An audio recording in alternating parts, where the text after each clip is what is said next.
సత్యాన్వేషణ టీవీ కార్యక్రమమునకు స్వాగతం. మీ జీవితంలో శాంతి లేదా? మీ జీవితమును ప్రయాసతో బతుకుచున్నారా? రండి, యేసు మిమ్మును ఈ బాధల నుండి విడిపించును, సత్యము మిమ్మును స్వతంత్రులుగా చెయ్యును. ఈ కార్యక్రమమును వీక్షించటం ద్వారా ప్రభువు దీవెనలు పొందండి. ప్రభునందు ప్రియులరా, మీకందరికీ శుభాలు తెలియచేయుచున్నాం. సత్యాన్వేషణ అనే కార్యక్రమములకు మిమ్మల్ని ప్రేమపూర్వకంగా ఆహ్వానిస్తున్నాం.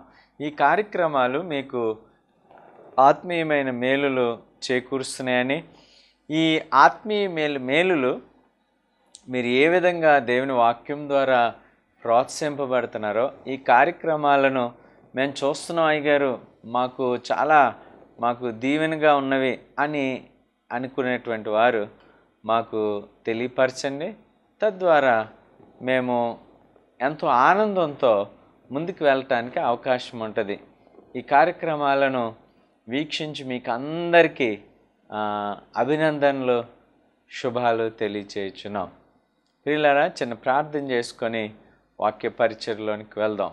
ప్రేమగల తండ్రి, కృపగల దేవ, ఈ యొక్క కార్యక్రమములను మేము చేయుచుండగా, ఇందులో మేము వాక్యాన్ని ధ్యానం చేయుచుండగా మీ కృప మాకు దయచేయండి. ఈ వాక్య ధ్యానములు ప్రభా అనేకుల హృదయాలను ప్రభా మీ తట్టు త్రిపుటకు సహాయం చేయండి. అనేక హృదయాలను బలపరచుటకు, వాక్యంలో కట్టబడుటకు సహాయం చేయండి తండ్రి. దీనుడను అల్పుడనైన నేను ప్రభా మీ సిలువ చాటును మరుగుపరుచుకొని, దేవా నేను కాదు ప్రభువా, మాకు కాదు ప్రభువా, మీ నామమునకే, మీ నమ్మదగిన నామమునకే మహిమ, ఘనత, ప్రభావములు చెల్లించుకొనుచు ప్రభువా, ఈ దీనుడను మీరు వాడుకొనమని, అనేకుల హృదయాలను ప్రభావితం చేసే మీ వాక్యాన్ని ప్రభువా దేవా అనేకులు తండ్రి పెడచెవిని పెట్టకుండగా, కేవలం వినువారై ఉండకుండగా ప్రభువా వాక్యాన్ని అనుసరించుటకు సహాయం చేయమని యేసు నామముని మనవులు అడుగుచున్నాము తండ్రి, ఆమేన్. ప్రియమైన దేవుని సంగమా, విశ్వాసులారా, స్నేహితులారా, ఈరోజు లూకాసు సువార్త 21వ అధ్యాయము 5 నుంచి 9వ వచనం వరకు ఉన్నటువంటి వాక్య భాగాన్ని మీ ముందుకి కొన్ని తలంపులు ఆ విషయాల్లో తీసుకుని రావాలని ఆశపడతా ఉన్నాను. లూకాసు సువార్త 21వ అధ్యాయం 9వ వచనం వరకు, 5వ వచనం నుంచి 9వ వచనం వరకు మనం చూద్దాం. 21వ అధ్యాయం 5 నుంచి 9. కొందరు ఇది అందమైన రాళ్లతోనూ అర్పితములతోనూ శృంగారింపబడి ఉన్నదని దేవాలయమును గూర్చి మాట్లాడుచుండగా, ఆయన, ఈ కట్టడములు మీరు చూచున్నారే, వాటిలో రాతి మీద రాయి ఉండకుండా అవి పడద్రోయబడు దినములు వచ్చుచున్నవని చెప్పాను. అప్పుడు వారు, బోధకుడా, అలాగైతే ఇవి ఎప్పుడు జరుగును? ఇవి జరగబోవునని సూచన ఏమని ఆయనను అడగగా, ఆయన, మీరు మోసపోకుండా చూచుకొనుడి. అనేకులు నా పేరట వచ్చి నేనే ఆయనననియు కాలము సమీపించిననియు చెప్పుదురు. మీరు వారి వెంబడి పోకుడి. మీరు యుద్ధములను గూర్చియు కలహములను గూర్చియు వినినప్పుడు జడియకుడి. ఇవి మొదట జరగవలసి ఉన్నవి కానీ అంతము వెంటనే రాదని చెప్పాను. అంతము వెంటనే రాదని చెప్పాను. ప్రియులారా, ఇక్కడ అంత్యకాలాల్లో జరగబో సంఘటనల గురించి యేసు ప్రభు వారు సెలవిస్తూ ఉన్నారు. అలాగే దేవాలయమును గురించి కూడా ఆయన సెలవిస్తూ ఉన్నారు. ప్రియులారా, ఈ రోజుల్లో చాలామంది దేవాలయం గురించి ఎక్కువ ఆశపడుతున్నారు. అబ్బా, ఆ దేవాలయంలో, ఆ మందిరం పెద్దది, ఆ సంఘం పెద్దది, అక్కడ ఉన్న పాస్టర్ గారు పెద్దోళ్ళు, లేకపోతే ఈ మందిరం లో ఏసీ ఉంది, అక్కడికి చాలామంది వెళ్తున్నారు, అక్కడ తెరలు ఉన్నాయి, లేకపోతే అక్కడ ఆరాధన అయిన తర్వాత భోజనాలు పెడుతున్నారు, ఆరాధన అయిన తర్వాత అది చేస్తున్నారు, ఇది చేస్తున్నారు.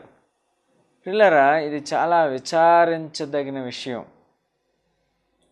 ఈ వ్యవస్థ ప్రియులరా, దేవాలయం అనే వ్యవస్థని యేసు ప్రభువారు తిరస్కరించారు. యేసు ప్రభువారు ఈ దేవాలయాన్ని ఆయన క్యాన్సిల్ చేశాడు. మొట్టమొదటిగా దేవుని ప్రణాళికలో ప్రత్యక్ష గుడారం ఉంది. నిర్గమాకాండం 25వ అధ్యాయం 8వ వచనంలో ఆయన చెప్తున్నాడు కదా, నేను వారి మధ్య నివసించినట్లు వారు నాకు ఒక పరిశుద్ధ స్థలమును నిర్మింపవలెను. ఈ పరిశుద్ధ స్థలములో ఆయన నివసిస్తాడు. ఈ పరిశుద్ధ స్థలములో ఆయన నివసించేటువంటి క్రమంలో ప్రియులరా, మనము బలులు అక్కడికి తీసుకువెళ్ళాలి. ప్రత్యక్ష గుడారంలోనికి అర్పణలు తీసుకువెళ్ళాలి. దహన బలి, కృతజ్ఞత అర్పణలు, పాప పరిహారార్థ బలి, ఇలాగా మనం ఆయనకు బలులు అర్పించాలి ప్రత్యక్ష గుడారంలో. ఆ తర్వాత సొలొమోన్ కాలంలో రాజుల గ్రంథంలో ప్రియులరా, దావీదుకి ఈ ఐడియా వచ్చింది, మందిరం కట్టాలి, ఒక పర్మనెంట్ స్ట్రక్చర్ దేవునికి ఇవ్వాలి, దేవుని మందసం అందులో ఉండాలి, అది చాలా ఘనంగా కట్టాలని దావీదు ఆశపడ్డాడు. కానీ దావీదు చేతులకు రక్తము అంటుకొనటం వలన నువ్వు కాదు కానీ సొలొమోను నీ కుమారుడు కడతాడు. ఈ కుమారుడు అనేటువంటి సొలొమోను ఈ రాజులు 6, 7, 8 అధ్యాయాల్లో అతడు మందిరాన్ని కట్టాడు, అతడు దేవాలయాన్ని కట్టాడు. ఎంత గొప్ప దేవాలయం అంటే ప్రిల్లరా, అంత బంగారమయమైపోయినటువంటి దేవాలయం, బంగారంతో కట్టబడిన దేవాలయం. అక్కడ ఉన్న వస్తువులు, అక్కడ ఉన్నటువంటి పరికరాలు, అక్కడ ఉన్నటువంటి గోడల మధ్య కూడా ప్రియులరా ఆ బంగారం వేసి, అంటే సిమెంటు ఇటుక్కి మధ్య సిమెంట్ వేసినట్లు బంగారం వేసి మరి సొలొమోన్ కట్టించారు. అది కొంత ధ్వంసం అయితే తర్వాత హేరోదు రాజు కట్టించాడు. కానీ ప్రియులరా, ఇక్కడ ఈ ప్రజలు, ఆనాటి యూదులు ఏమనుకున్నారంటే ఈ దేవాలయం చాలా గొప్పది. ప్రియులరా, they are so proud about their temple. వారు ఎంతో ఎంతో గర్విస్తున్నారు, ఎంతో అతిశయిస్తున్నారు. అబ్బా, మాకు ఈ దేవాలయం ఉంది, మాకు ఈ మందిరం ఉంది. ప్రియమైన దేవుని బిడ్డ, ప్రియమైన స్నేహితుడా, ఈ సమయంలో నేను ఈ మాటలు చెప్పడానికి చాలా విచారిస్తున్నాను. ఈ మాటలు చెప్పడానికి నేను ఎంతో బాధపడుతున్నాను. ఎంతో ఎంతో ఎంతో స్వేచ్ఛతో, ఎంతో ఎంతో త్యాగంతో, ఎంతో ఎంతో కష్టపడి విశ్వాసులైన వారు మందిరాలకి, సంఘానికి కానుకలు ఇస్తున్నారు. రెక్కాడితే డొక్కాడని పరిస్థితుల్లో రోజు కూలికి పని చేసుకొని తినక పిల్లరా, వారికి స్వయంగా ఎన్నో ఎన్నో ఎన్నో అవసరతలు ఉంటుండగా వారు నమ్మకంగా తీసుకుని వచ్చి సంఘానికి ఇస్తున్నారు, నమ్మకంగా కానుక పెట్టెలో వేస్తున్నారు, నమ్మకంగా దేవునికి వారి కానుకలు అర్పిస్తున్నారు. వాటితో ఏం చేస్తున్నారు సేవకులు? వాటితో నీ సంఘం ఏం చేస్తుంది? నీ సంఘంలో కమిటీ ఉంటే ఆ కమిటీ ఏం చేస్తుంది? వీళ్ళరా, ఉట్టి ప్లాస్టరింగ్ ఉంటే దానికి టైల్స్ వేయిస్తున్నారు. ఆ టైల్స్ కానీ పాడైపోతే దానికి మార్బుల్ వేయిస్తారు. మార్బుల్ పాడైపోతే దానికి గ్రానైట్ వేయిస్తున్నారు. ఏసీలు పెట్టుకుంటున్నారు, పెద్ద పెద్ద తెరలు పెట్టుకుంటున్నారు. దీనికోసమా కానుకలు? నీ మందిరాన్ని అలంకరించుకోవటమా కానుకలు? నీ మందిర అలంకరణ కొరకు నీవు కానుకలు ఇస్తున్నావా? నువ్వు దేని కొరకు కానుకలు ఇస్తున్నావు? లేకపోతే నీవిచ్చిన కానుకలు సంఘము, నీవిచ్చిన కానుకలు నీ సేవకుడు, నీవిచ్చినటువంటి కానుకలు సంఘ పెద్దలు ఎలా ఖర్చు పెడుతున్నారు? అందుకనే యేసు ప్రభువారు ఆ యొక్క సంఘం గురించి, ఆ మందిరం గురించి, ఆ దేవాలయం గురించి ఆయన ఎంతో బాధపడ్డాడు.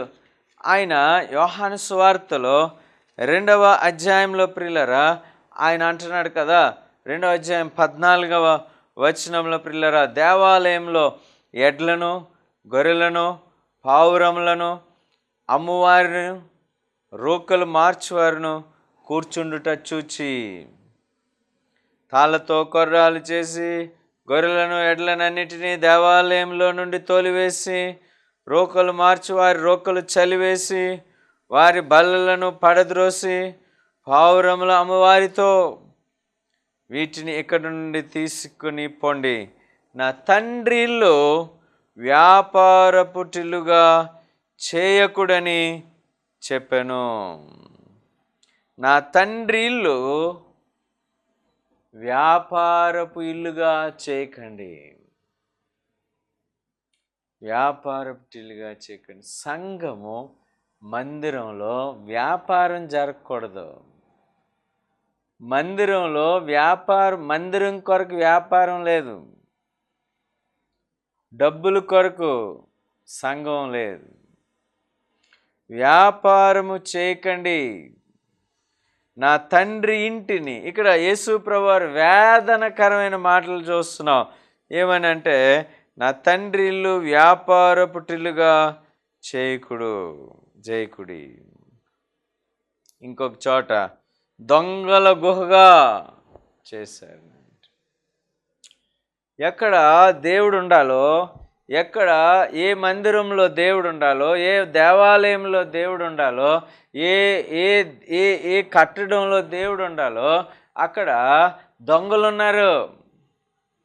అక్కడ ఎవరున్నారంటే వ్యాపారస్తులు ఉన్నారు. ఏ మందిరంలో ఆరాధన జరగాలో, ఏ మందిరంలో దేవుడు ఘనపరచబడాలో, ఏ మందిరంలో దేవుడు మహిమపరచబడాలో అక్కడ ఏం జరుగుతుందంటే ప్రియులరా, అక్కడ వ్యాపారం జరుగుతుంది.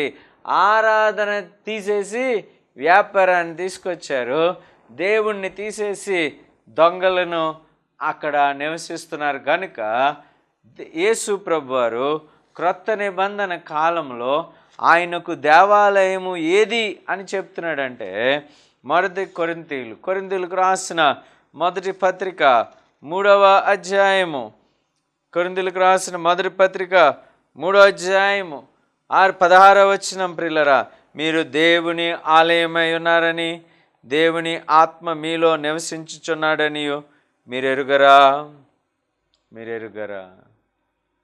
ఇప్పుడు ప్రత్యక్ష గుడారము దేవుడు నివసించే స్థలము, తర్వాత మందిరము దేవుడు నివసించే స్థలము. అయితే క్రొత్త నిబంధనలో యేసు ప్రభువారు కాలము తర్వాత, యేసు శిలువ రక్షణ కార్యం చేసిన తర్వాత, నీవే ఆయన ఇల్లు, మీరే దేవుని ఆలయమై ఉన్నారని మీరు ఎరుగరా. నేనే ఆలయం, నేనే మందిరం, నా హృదయమే మందిరం. అందుకనే ప్రియులరా, ప్రకటన గ్రంథము 3వ అధ్యాయము 20వ వచనంలో లవదొకియా సంఘానికి ఆయన చెప్తున్నాడు, ఇదిగో నేను తలుపు వద్ద నిలుచుండి తట్టుచున్నాను, ఎవడైనా నా స్వరము విని తలుపు తీసిన యెడల నేను అతని యొద్దకు వచ్చి అతనితో నేను, నాతో కూడా అతడును భోజనము చేదుము అన్నారు ప్రభు. దేని వాక్యం. ఆయన నీలోనికి రావాలనుకుంటున్నాడు, ఆయన నీతో సహవాసం చేయాలి, ఆయన నీతో భోజనం చేయాలనుకుంటున్నాడు, ఆయన నీతో మాట్లాడాలనుకుంటున్నాడు, ఆయన నీతో పంచుకోవాలనుకుంటున్నాడు. నీ బాధ ఆయనతో పంచుకోవటానికి ఆయన నీలోనికి వస్తానంటున్నాడు. ఇది న్యూ కవెనెంట్ మనకు అందిస్తుంది. ఇది కొత్త నిబంధన అందించు ఒక గొప్ప అవకాశం ప్రతి మానవునికి. దేవాలయమును ఆయన ఏమన్నాడు, పడద్రోస్తానన్నాడు, అది పడిపోయింది కూడా. సమరయ స్త్రీ వాదిస్తుంది, యేసు ప్రభు వారితో సంభాషణలో ఉంటుంది. యోహాను సువార్త 4వ అధ్యాయంలో ఆమె అంటుంది కదా, ఆరాధించువారు మరి పర్వతముల మీద 20వ వచనంలో మీ పితరులు ఈ పర్వతమందు ఆరాధించిరి గాని, యేసుప్రభు వారి మాటలు, ఆరాధింపవలసిన స్థలము యెరూషలేములో ఉన్నదని మీరు చెప్పుదురని ఆయనతో అనగా, ఆరాధించే స్థలం యెరూషలేములో, ఆరాధించే స్థలం మా అక్కడ ఉంది, ఆ కాలనీలో ఉంది, ఆ వీధిలో ఉంది, నో యెరూషలేములో ఉంది అని అంటారు కదా మీరు అని అంటే, ఆమె యేసు ప్రభువారు అన్నారు కదా. యేసు ప్రభువారి మాటల్లో అంటున్నారు 21వ వచనంలో, అమ్మ ఒక కాలం వచ్చుచున్నది, ఆ కాలం మంది ఈ పర్వతము మీదనైనను యెరూషలేములోనైనను మీరు తండ్రిని ఆరాధింపరు. నా మాట నమ్ము, ఆ మాట నమ్ముము. ఆరాధించువారు, ఒక కాలం వస్తుంది, ఆరాధించువారు యెరూషలేములోనైనను మరి ఏ పర్వతం మీదనైనను ఆరాధించరు. మీరు ఎలాగ ఆరాధిస్తారంటే, దేవుడు ఆత్మ కనుక 24వ వచనంలో ఆయనను ఆరాధించువారు ఆత్మతోనూ సత్యముతోనూ ఆరాధింపవలెననెను. అక్కడే నువ్వున్న చోటే ఆరాధన, నువ్వున్న చోటే మందిరం, నువ్వున్న చోటే ఆలయము, నీవే ఆలయము, నీ హృదయమే ఆలయము, నీ యొక్క హృదయమే మందిరం, నీ జీవితమే ఆయనకొక ఆలయం. ఇది క్రొత్త నిబంధనలో మనం నేర్చుకోవలసినటువంటి సత్యం. అక్కడే ఉన్నాడు దేవుడు, ఈ మందిరంలోనే ఉన్నాడు, ఈ మందిరంలోనే ఆయన జీవిస్తున్నాడు. ఈ మందిరానికి వస్తేనే ఆయన దొరుకుతాడు. ఆ పర్వతం మనకి పుణ్యక్షేత్రాల కాన్సెప్ట్ లేదు. అక్కడ ఉన్నాడు కనుక అక్కడ వెళ్ళి దర్శనం చేసుకోవాలి, ఇక్కడ ఉన్నాడు కనుక ఇక్కడ వెళ్ళి దర్శనం చేసుకోవాలి, అక్కడికి వెళ్ళాలి, ఇక్కడికి వెళ్ళాలి. ఆ దేవుడు ఎక్కడ ఉన్నాడు, ఈ దేవుడు ఇక్కడ ఉన్నాడు. నో, మన దేవుడు ఎక్కడైనా ఉన్నాడు. ఏమని చెప్తుంది వాక్యము, ఏమని చెప్తుంది ప్రియులారా? ఆకాశము నీ సింహాసనం, భూమి ఆయన పాదపీఠం, ఆయన కుర్చీ అలాగుంది. ఆకాశంలో కూర్చునే పీట, అలాగే ఆ పాదపీఠము అంటే చిన్న కాలు పెట్టుకోవటానికి ఉన్నది భూమి అంట. భూమి మీద ఆయన కాలు పెట్టుకుంటాడు, ఆకాశం మీద కూర్చుంటాడు. కనుక ఆయన లేని స్థలం ఎక్కడుంది చెప్పండి? ఆయన పలానా చోట లేడు. నీ ఇంట్లో లేడా, నీ పడక గదిలో లేడా, నీ వంట గదిలో లేడా, నీ బాత్రూంలో లేడా, నీ పెరట్లో లేడా, నీ ఇంటి ఎదురుగా, ముందు, వెనక, లోపల, క్రిందన, ప్రతి చోట దేవుడు ఉన్నాడు ప్రియులారా. కనుక దేవాలయం అది కట్టాలి, ఇది కట్టాలి, దానికి ఇది ఈ నక్షి చేయించాలి, దానికి ఇది పెట్టాలి, ఇలా చేయాలి. మన ఇన్వెస్ట్మెంట్, మన యొక్క కానుకల పెట్టుబడి దేని మీద జరగాలంటే దేవుని ఆత్మల మీద జరగాలి, దేవుని పరిచర్య మీద జరగాలి.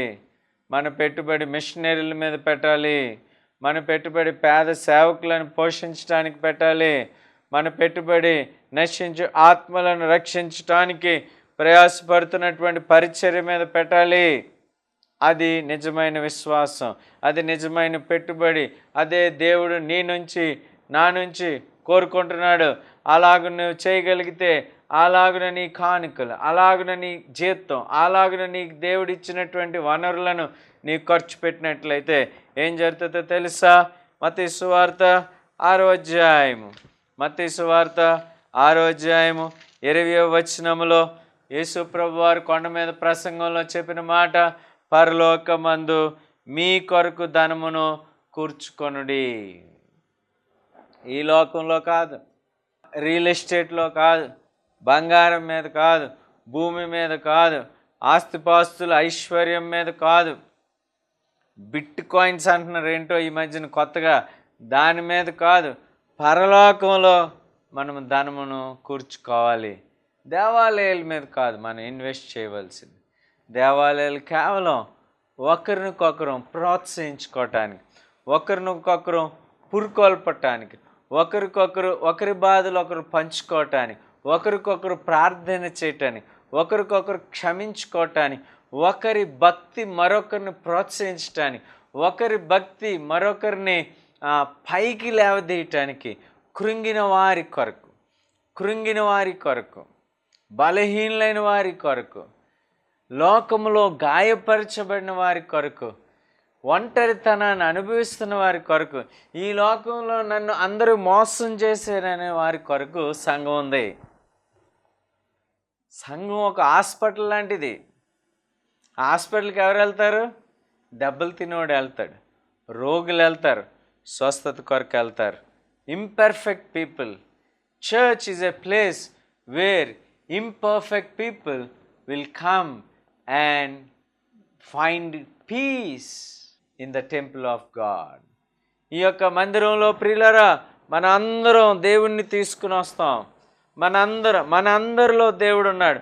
మనందరి మనస్సుల్లో, మనందరి హృదయాల్లో, మనందరి అంతరంగంలో దేవుడు ఉన్నాడు. కనుక మనం అందరం మందిరానికి వెళ్తే దేవుడు మనందరితో పాటు వస్తాడు.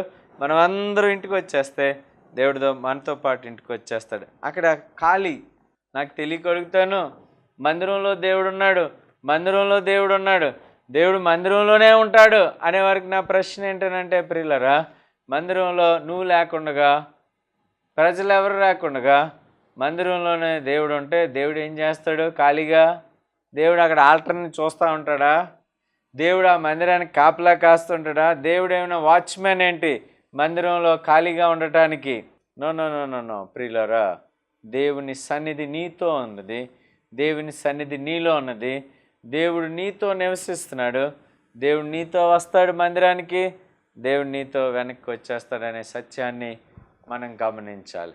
ప్రియులారా, మనము చూసినట్లయితే అపోస్తుల కార్యాలు 17వ అధ్యాయము, అపోస్తుల కార్యాలు 17వ అధ్యాయము 24వ వచనములో ఏమని ఉందంటే, ఏథెన్స్ వారితో పౌలు గారు మాట్లాడుతున్నారు.